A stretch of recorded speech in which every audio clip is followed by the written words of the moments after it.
AIMIM के प्रमुख ओवैसी ओवैसी के अंदर एक ख्वाब था और वो ख्वाब कुछ यूं था कि हिंदुस्तान के जितने भी मुस्लिम वोटर हैं उनके हेड वो बनेंगे और मुस्लिम जितने भी देश के वोटर हैं वो सिर्फ ओवैसी को जानेंगे, ओवैसी को पहचानेंगे और ओवैसी को ही वोट देंगे।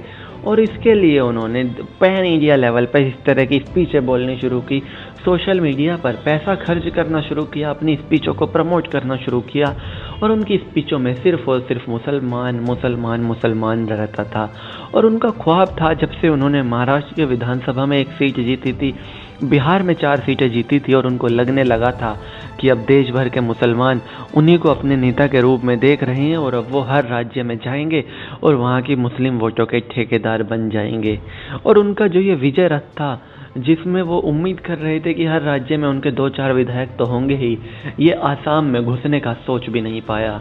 और आसाम में घुसने की ओवैसी सोच भी क्यों नहीं पाए, उसका क्या कारण था? कारण थे बदरुद्दीन अजमल।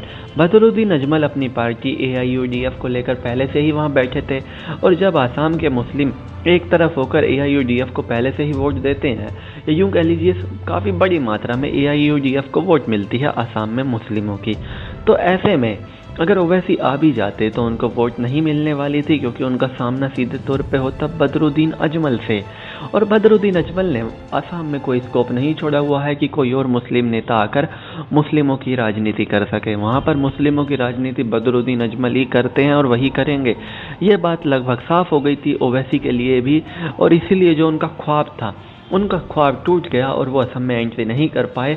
और जो उनको उम्मीद थी कि बीजेपी को फ़ायदा पहुंचा देंगे असम में चुनाव लड़के, वो भी पूरा नहीं हो सका, क्योंकि अजमल ने पहले ही कांग्रेस से गठबंधन कर लिया।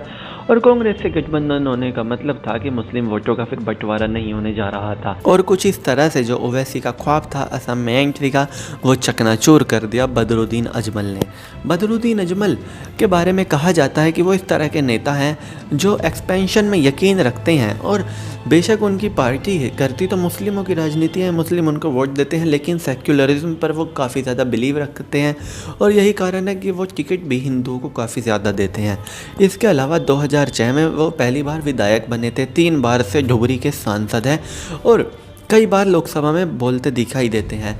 लेकिन उनकी पहचान ये है, एक पॉलिटिशियन से पहले वो एक इत्र व्यापारी हैं, एक बिजनेसमैन हैं, और ये बात उनको बाकी नेताओं से अलग बनाती हैं कि किसी की पॉलिटिकल पार्टी है और वो साथ में एक बिजनेसमैन भी, और छुप के बिजनेसमैन नहीं है, सीना ठोक के सामने कहता है। उसकी विकिपीडिया की प्रोफाइल भी कहती है कि ये शख्स एक बिजनेसमैन है।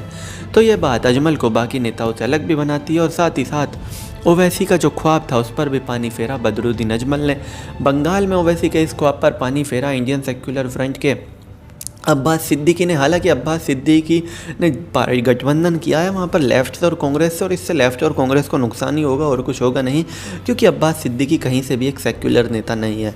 तो खैर ये तो सब बातें हैं इसके बारे में हम अपनी पहली वीडियो में बात कर चुके हैं पॉलिटिकल स्टोरी में, कि कैसे पीरजादा अब्बास सिद्दीकी ने जो ओवैसी का ख्वाब था बंगाल में घुसने का, उसको चकनाचूर किया था। इस वीडियो में हमने बात किया कैसे बदरुद्दीन अजमल ने ओवैसी का आसाम में घुसने के ख्वाब को तोड़ के रख दिया।